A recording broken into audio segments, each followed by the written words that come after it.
Boa noite, pessoal. Boa noite, pessoal. Agora eu ouvi. Então, queridos, nós aprendemos ao longo do estudo da doutrina espírita que Kardec organiza o conhecimento espírita em cima de um tripé: ciência, filosofia e religião. Porque nós vamos encontrar todos esses aspectos ao estudar a doutrina espírita. E dentro desses aspectos, alguns espíritos que apresentam características de maior conhecimento numa determinada área, eles trazem assim conhecimentos mais específicos sobre um determinado assunto. Então, por exemplo, o Emmanuel, ele aborda muito a questão religiosa, do religare, desse conceito de virtude, do trabalho da alma humana. A Joana, a qual a gente tem ali, que é a mentora do Divaldo durante a sua encarnação, ela já é mais voltada para essa área filosófica. Tanto que ela escreve 14 livros através do Divaldo, que nós conhecemos como a série psicológica da Joana de Ângeles. Então, esse nosso tema da noite de hoje, ele vai transitar em cima dessa abordagem do conhecimento que Joana nos oferece, mas o expositor ele sempre tem um desafio. Por quê? A gente, para montar um estudo, não pode falar de forma muito profunda nos aspectos tecnológicos, científicos do conhecimento, porque aqueles que vêm pela uma primeira vez ou que têm pouca conhecimento naquela área realmente fica com dificuldade. Ao passo também que aqueles que já têm algum conhecimento, então eles se sentem talvez desmotivados porque o estudo está simples demais.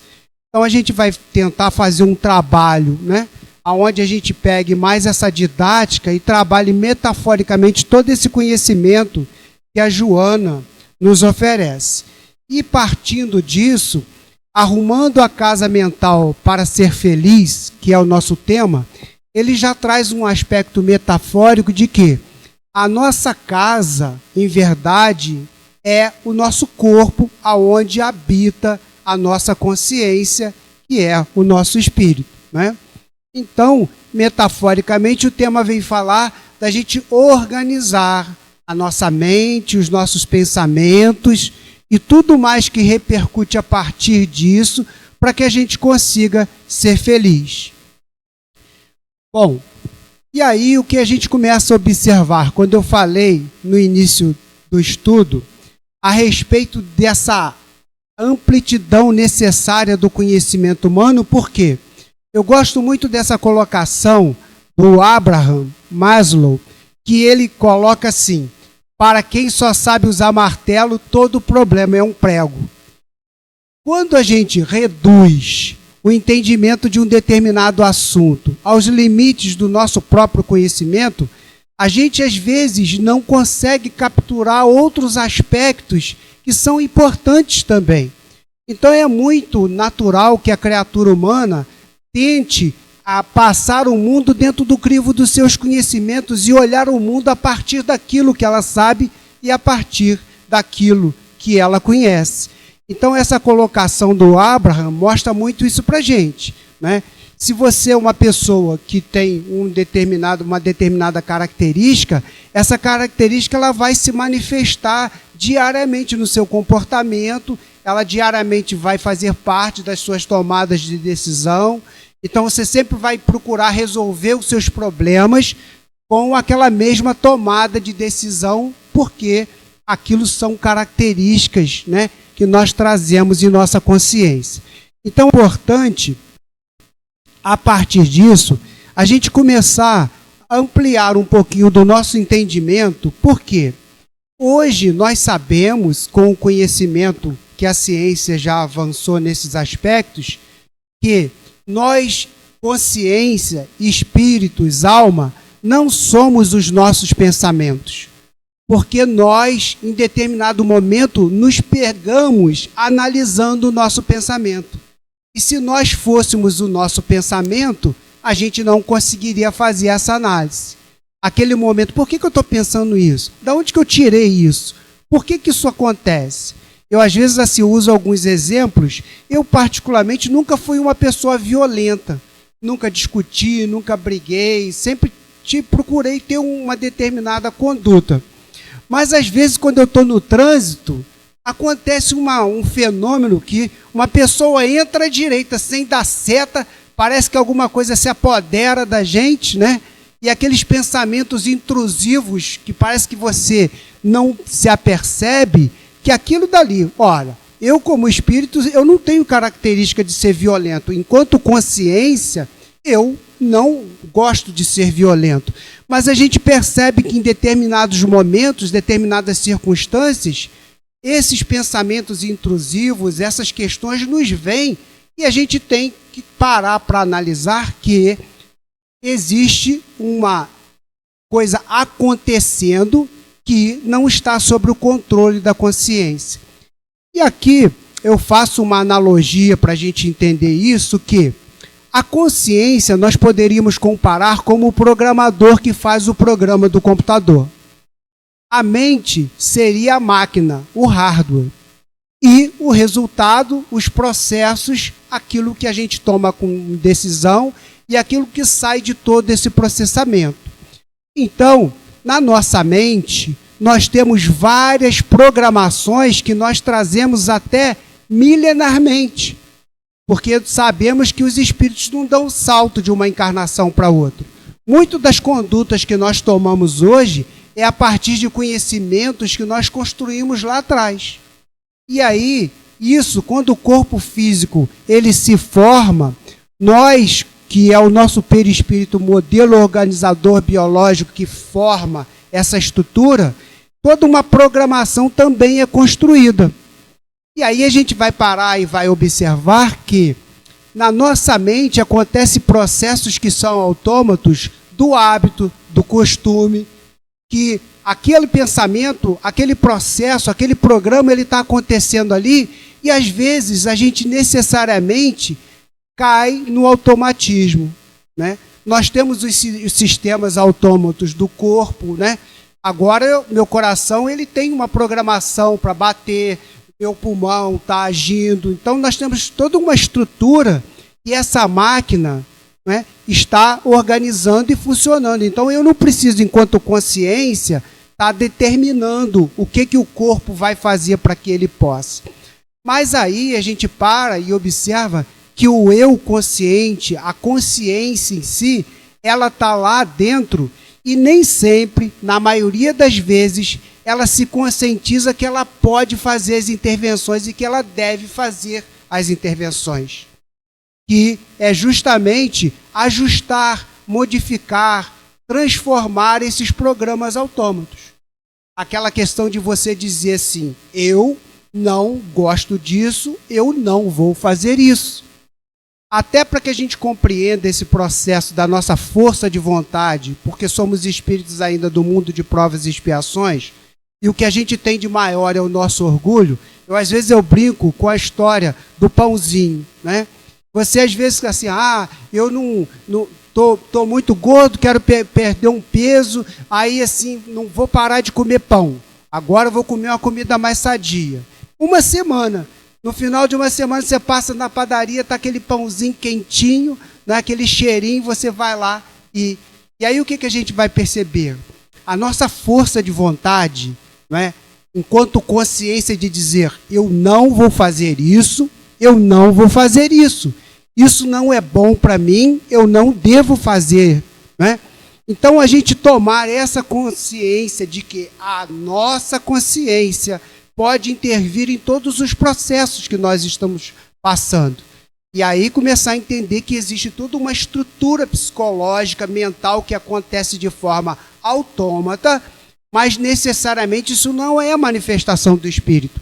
Às vezes nos vem um mau pensamento, um pensamento intrusivo, e a gente se surpreende, achando, nossa, eu ainda sou muito ruim. Não, não significa que aquele pensamento tenha necessariamente partido da sua consciência, porque ela já construiu determinados valores. Normalmente todo cristão sabe que perdoar é uma coisa importante. E às vezes a gente não perdoa porque deixa no automático. Uma pessoa fala alto contigo, você vai e grita na mesma altura com ela. Ao ponto que você deveria parar, né, e refletir. Mas isso pertence até às nossas estruturas biológicas, né? Existe um estudo feito nos Estados Unidos por um médico chamado Dr. Paul MacLean, que ele estuda as nossas estruturas mentais e ele trouxe a teoria do cérebro trino, que a gente tem a estrutura reptiliana que todos os répteis têm, que é onde a base do instinto animal, depois a segunda camada, que é a camada dos mamíferos, e só depois o pré-frontal, que é desenvolvido na condição humana. E aí a gente vai parar e vai analisar. Então você vê, a gente está falando de ciência, aí eu vou lá no Chico Xavier para a gente falar desses princípios. A água da paz. Vocês já ouviram falar da água da paz do Chico, né? Quando você estiver num momento difícil, que você for falar alguma coisa que vai dar encrenca, pega um copo d'água, bota na boca. Cientificamente explicando esse processo, e não bebe, né? Porque não pode botar na boca e beber, depois você fala. Cientificamente explicando esse processo através do estudo do Dr. Paul MacLean, é que nosso primeiro impulso ele é animal. Essa primeira estrutura, você vai reagir como um animal. Ou você vai correr, ou você vai fugir, ou você vai partir para cima do agressor se você sentir que ele é mais forte. Depois, se você parar alguns segundos, essa estrutura ela começa a subir e vai chegar à estrutura lógica, que é justamente aonde a consciência tem domínio e pode operar. Se você levar 10 a 15 segundos esperando, sem tomar um impulso de falar, você vai parar e vai assim, quer dizer, é melhor ficar quieto, né? Mas se a gente deixar nesse processo do automatismo, da estrutura biológica animal que nós ainda trazemos no nosso corpo, que libera toda uma estrutura de hormônios, né? Lá as dopaminas, serotoninas, né? Tantos outros hormônios produtores do estresse, aí a gente começa, então, tendo esse conhecimento, você vê que assim, a doutrina espírita, ela traz esse conhecimento, essas características de forma que a consciência entenda a casa mental, né? Que entenda a estrutura, o corpo, para que a gente, então, arrume a sua casa mental para que você seja feliz. E aí vem o entendimento de que a gente tem que fazer a intervenção. Se o negócio estiver sujo, bagunçado, tudo desarrumado, sem que a gente faça a intervenção de organizar para que a coisa fique boa, fique legal, certamente vai dar. E aí a gente tem uma série de questões como relativismo, da conduta, do comportamento. Então eu coloquei alguns aspectos aqui para que a gente pudesse entender, por exemplo, a questão de você ser uma pessoa ativa e passiva, né? Se você não for uma pessoa ativa, no sentido de tomar decisão, aquela pessoa vai dizer, isso está errado e eu vou modificar isso. Isso não pode funcionar. Isso não é o certo. Essa é a pessoa passiva. A pessoa ativa. A pessoa passiva é aquela que fala assim, eu nasci assim, vou morrer assim. E para ele tá bom. Ele ser do jeito que ele tá bom. E aí a gente começa então a perceber que em todos esses processos, ele depende, tem uma certa relatividade. Porque eu estou fazendo as intervenções necessárias, eu estou arrumando a casa, eu estou procurando, né, construir estruturas de tomada de decisão que vão impactar naquilo que eu quero. O equilíbrio, equilibrando o fluxo também, aquela questão de a gente entender que você vai oferecer para a vida, mas você também vai receber da vida. Então, nós não temos controle. Aí você tem que entender que a vida, o ciclo do infinito, do processo é você vivenciar se relacionando com as pessoas, com os processos. Então o seu marido, a sua esposa, não é quem você quer que ele seja. Ele é uma outra consciência, uma outra pessoa. Então a gente precisa começar a organizar essas estruturas para que a gente possa lidar de forma equilibrada. Aqui também naquele desenho ali que a pessoa está falando uma coisa, a outra está entendendo outra. Porque às vezes a gente acha que vai pegar um filho, senta aí na cadeira que eu quero conversar contigo. Aí, blá, blá, blá, blá, blá, blá, blá, blá. Aí pronto, aí sai dali, acha que o filho vai sair dali, entendeu tudo, vai fazer tudo que você quer. Né? Então tudo são processos que a gente precisa compreender, né? E é o que... Aí vamos no aspecto religioso para falar isso. É o tempo de Deus. Cada criatura está vivendo o seu momento e dentro da possibilidade que o livre-arbítrio lhe permite, num determinado momento ele vai tomar as decisões, mas somente quando ele estiver preparado para isso. E aí, com todas essas reflexões, quanto de nós somos oprimidos por não ter conhecimento desses processos? Né? Tipo, você tem um mau pensamento, aí você começa a se achar que você é um porcaria, você é um ninguém. Não. Esses pensamentos, né, são reflexos de todo um processo instintivo do desenvolvimento lá do passado. Mas se eu compreender que hoje eu sou um ser com comprometimento de me transformar, eu sei que eu tenho que lidar com tudo isso e poder estar vencendo esses processos. Arrumando a casa mental para ser feliz vai nos levar, então, ao entendimento do conceito de saúde mental. Então, a Organização Mundial de Saúde, ela diz que a saúde mental pode ser considerada um estado de bem-estar vivido pelo indivíduo que possibilita o desenvolvimento de suas habilidades pessoais para responder os desafios da vida e contribuir com a comunidade. Aí eu trago aqui, para que a gente possa então desenvolver essa colocação da questão da saúde mental, porque a gente às vezes confunde emoções com sentimentos. E são duas coisas diferentes. As emoções pertencem à nossa estrutura física orgânica.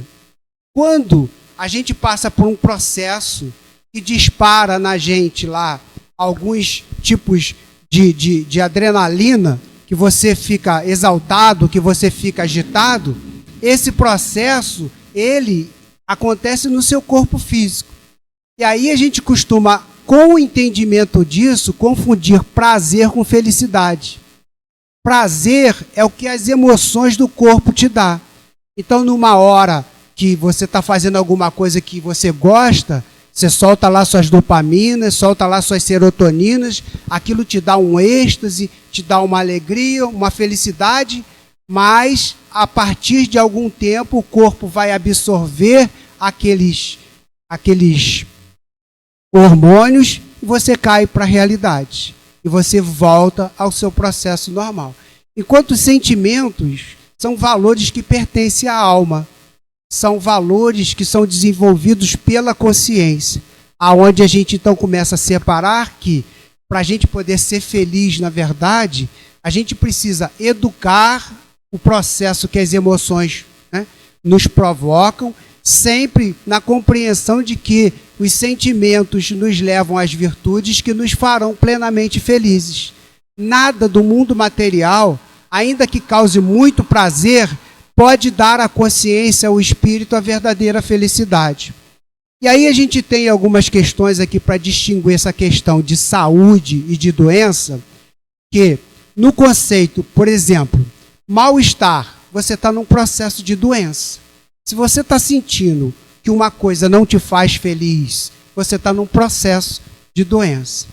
Bem-estar, como a OMS falou, um estado de bem-estar vivido pelo indivíduo. Bem-estar é um processo de saúde. Todas as vezes que a gente está num processo de bem-estar, a gente está promovendo saúde no corpo. E todas as vezes que a gente está num processo de mal-estar, a gente está provocando doença. Mas como nós falamos lá, tem, né, aqueles pensamentos intrusivos, aqueles hormônios que às vezes nos tira do sério, as adrenalinas da vida, mas a questão não é você sentir isso. Porque aí a gente vai lá ao conceito de saúde, que é doenças agudas. São caracterizadas por um início súbito, evolução rápida e curta duração.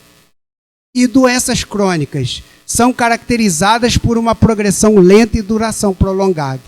Então vamos agora dirigir, sair o nosso estudo mais para reflexão, né? Aí você sente muita raiva. E aí o que acontece? Lá na sua casa mental, a raiva vai lá, acha um quartinho lá, arruma uma caminha e fica morando lá no quartinho. Você deixa aquela emoção, aquele valor, aquela atitude, aquele comportamento morando lá na sua casa. E pode ter certeza que todas as vezes, porque ela está lá, ela está estruturada, livre, leve e solta. E todas as vezes que ela puder botar o dedo para fora, ela vai botar o dedo para fora. Então eu preciso organizar a minha casa mental, porque eu não posso deixar que esses sentimentos e esses valores que são perniciosos, que se instale e ocupe na minha casa mental, quer dizer, na minha consciência, na minha programação, espaço. Então eu sabendo que a raiva é alguma coisa que certamente vai criar problema para mim, se não problemas até reencarnatórios, porque a gente sabe que um inimigo, às vezes, que a gente constrói numa encarnação, leva dezenas de encarnações, às vezes, para você se reajustar no processo. Então, o ser inteligente, consciente, ele entende que a raiva não é uma boa opção, não é algo para se deixar instalar. Mas também, como a gente viu doença aguda e doença crônica, vai ter um momento que você vai sentir raiva, que você não pode deixar ela arrumar um quarto na sua consciência, que você não pode deixar ela ficar morando lá. Porque a gente às vezes fala assim, ah, mas eu sou assim mesmo. Não, você não é assim mesmo.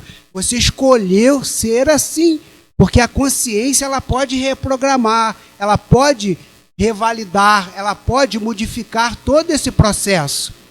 E aí que a gente começa a perceber, né, o quanto nós, enquanto espíritos, enquanto consciências, agimos nesse processo, quanto nós somos passivos e quanto nós somos ativos.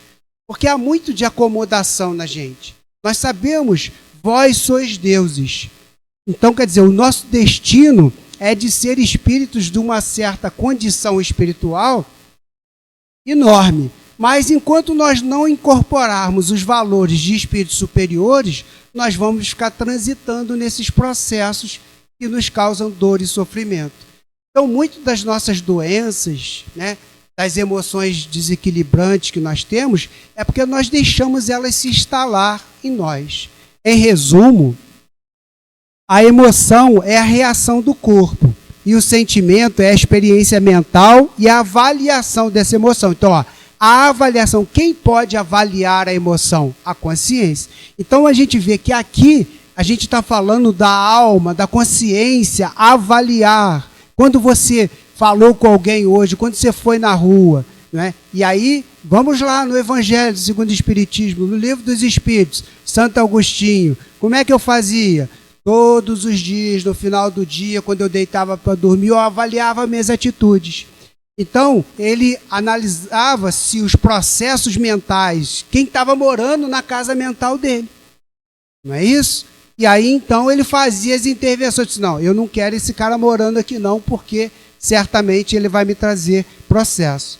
Formando uma cadeia, estímulo, emoção, sentimentos, pensamento e ação. Então, mostrando que, nesse processo, nós vamos ser estimulados, não é? pela vida de relação. Depois nós vamos, isso vai produzir emoção. Se a pessoa fala mais alto com você, aquilo dali, naquele momento, vai produzir uma emoção. A partir daquela emoção vem um sentimento. Se você é uma pessoa generosa, se você é fraterno, você vai frear aquela emoção. Poxa, fulano não está num bom momento. Então eu vou ter carinho, vou ter respeito com ele, para entender que ele não está num bom momento. E aí, então, a gente estrutura o nosso pensamento que gera ações. Então, uma ação fraterna, compreensiva e tolerante daquele processo. Aqui também, né, para que a gente possa entender,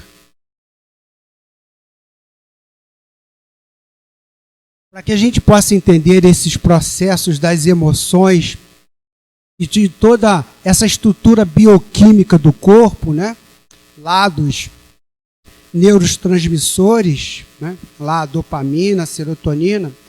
Na maioria das vezes, todos nós temos problemas. Problemas de relacionamento, no lar, na família, na sociedade, na comunidade, em todos os lugares. E às vezes é constrangedor, é difícil lidar com esses problemas. E isso, às vezes, por nós não termos capacidade de encarar que às vezes o problema somos nós mesmos, não tendo capacidade de encarar isso, a gente procura soluções que estão no corpo. Então, se você está com um processo mal resolvido na vida, provavelmente você não vai dormir direito. Aí o que você faz? Vai no médico e pede calmante. E aí você vai dormir. Só que o problema amanhã de manhã você vai acordar, o calmante vai passar o efeito e o problema está lá. E aí você toma outro calmante. Aí também, por exemplo, minha vida é muito dura, muito difícil, então eu vou beber, eu vou pular, eu vou para o carnaval, porque vai produzir aquele estado de alegria e de felicidade. Mas se a sua vida, enquanto consciência, enquanto espírito, não está organizada, toda aquela alegria daquele momento vai passar. E no outro dia, você vai cair na realidade, o problema vai estar lá. Né?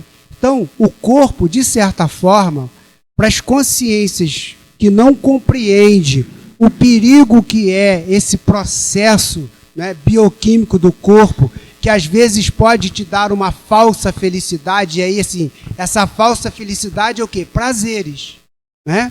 A falsa felicidade que o corpo nos oferece são prazeres.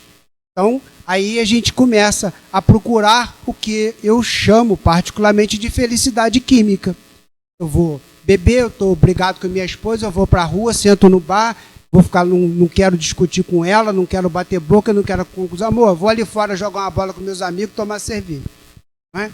E aí, a esposa está lá, o problema está lá mal resolvido, e eu estou procurando uma felicidade química para mim ter prazer, porque eu não estou conseguindo ter prazer com a minha companheira. Eu não estou conseguindo ter prazer com meu filho,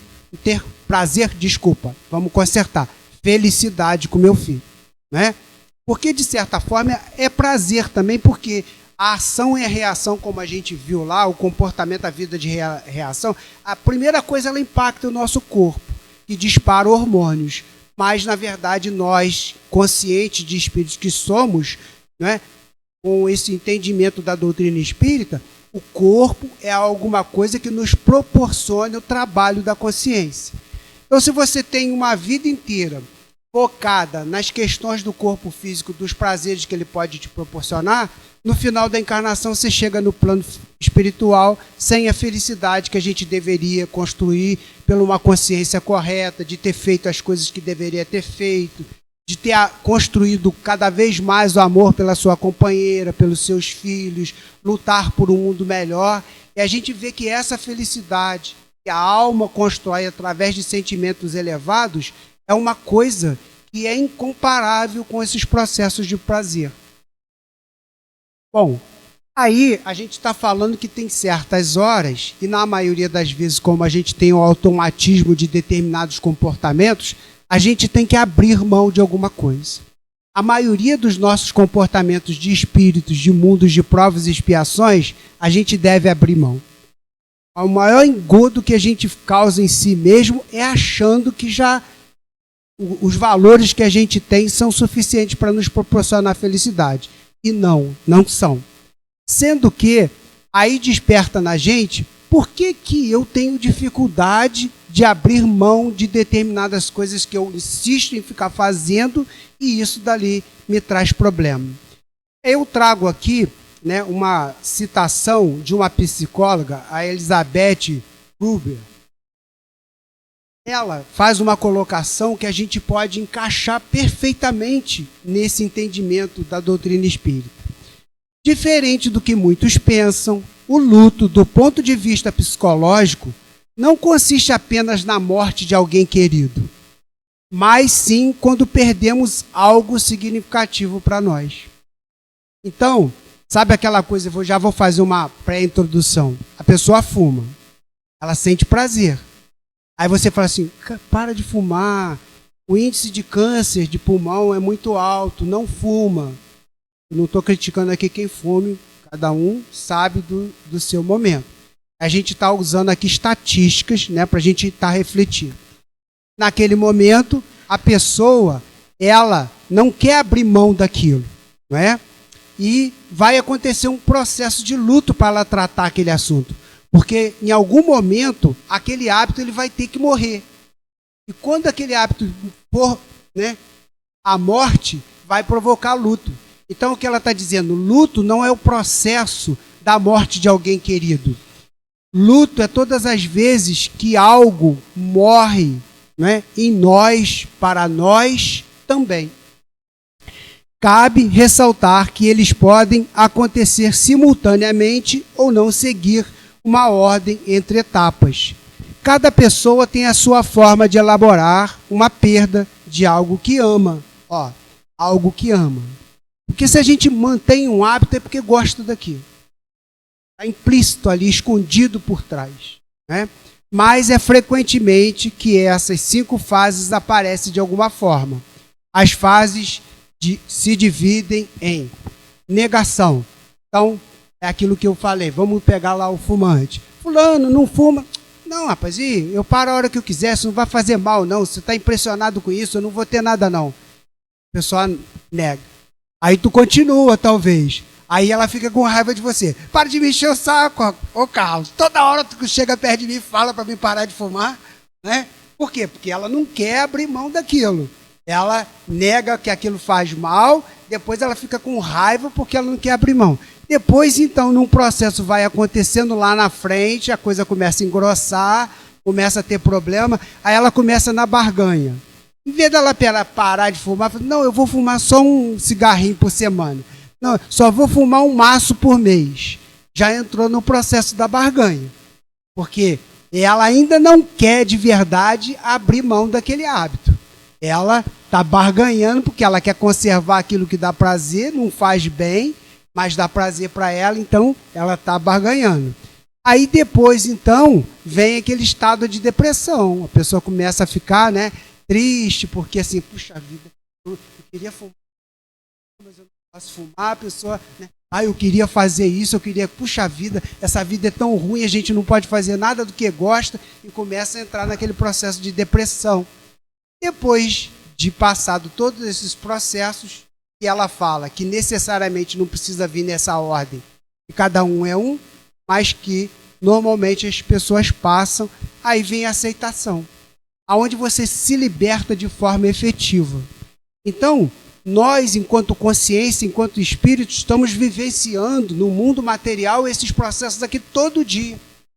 Porque a Terra é um mundo de provas e expiações. Os hábitos que nós temos aqui, né, aonde a gente já chegou, tem milhares de anos já nesse processo já. Milhares de anos para a gente chegar aqui. E ainda, até chegar à condição de espíritos superiores, ainda nos falta muito.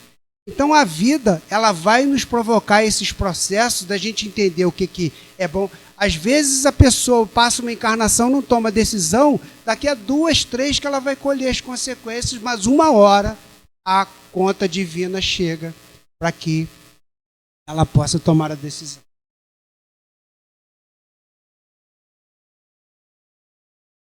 E aí a gente começa a perceber então que de tudo isso que nós refletimos, o importante são ter a consciência que, enquanto programador, enquanto a consciência, nós precisamos arrumar a casa mental para ser feliz.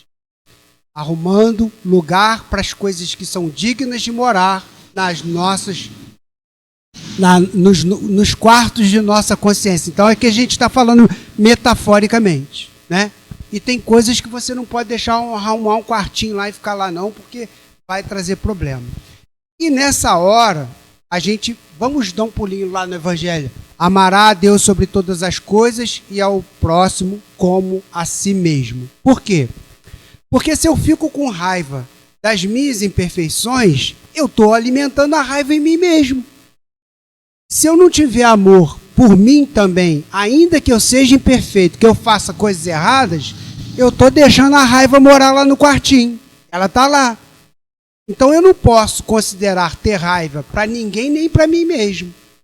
Porque senão eu estou reafirmando.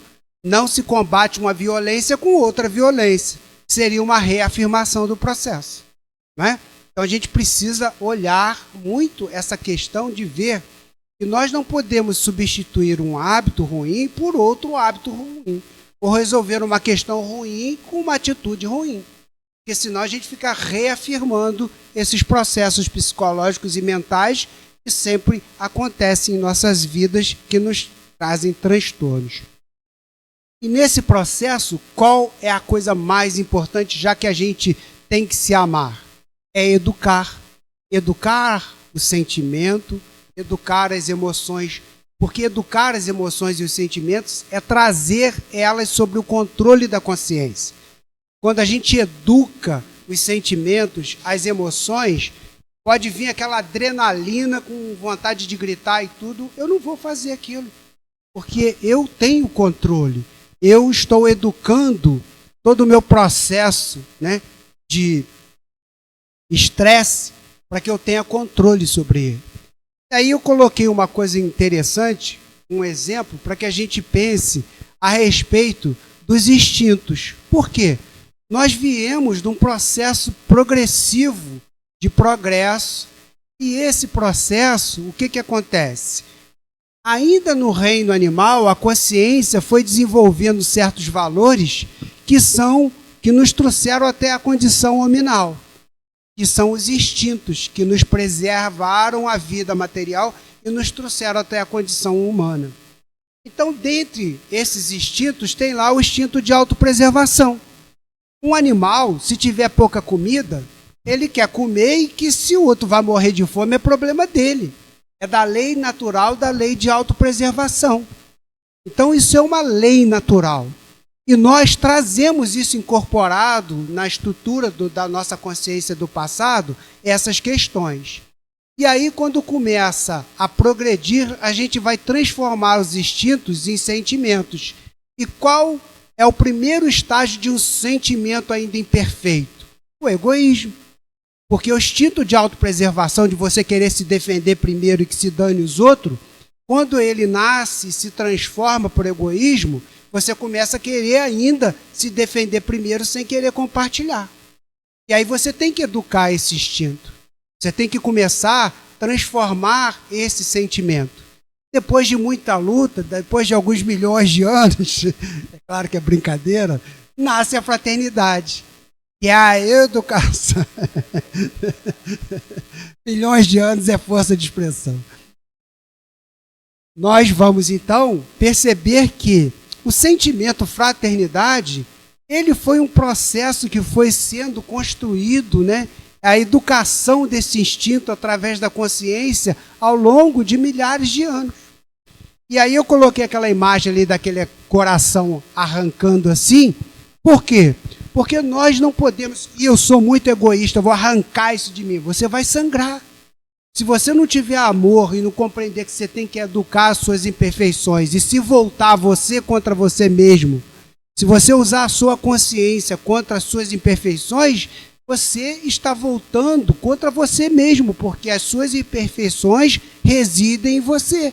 Você está, então, machucando a sua casa mental. Você está machucando a si próprio. Então, sempre com amor, até para lidar com as nossas próprias imperfeições. Só o amor é capaz realmente de educar, só o amor é capaz de construir os valores que efetivamente são aquilo que nós buscamos para sermos felizes. E aí a gente vai concluir, né, com a questão da cura. Né? Que todo esse processo que nós conversamos, as nossas reflexões, nos levam a esse tema da cura. Né?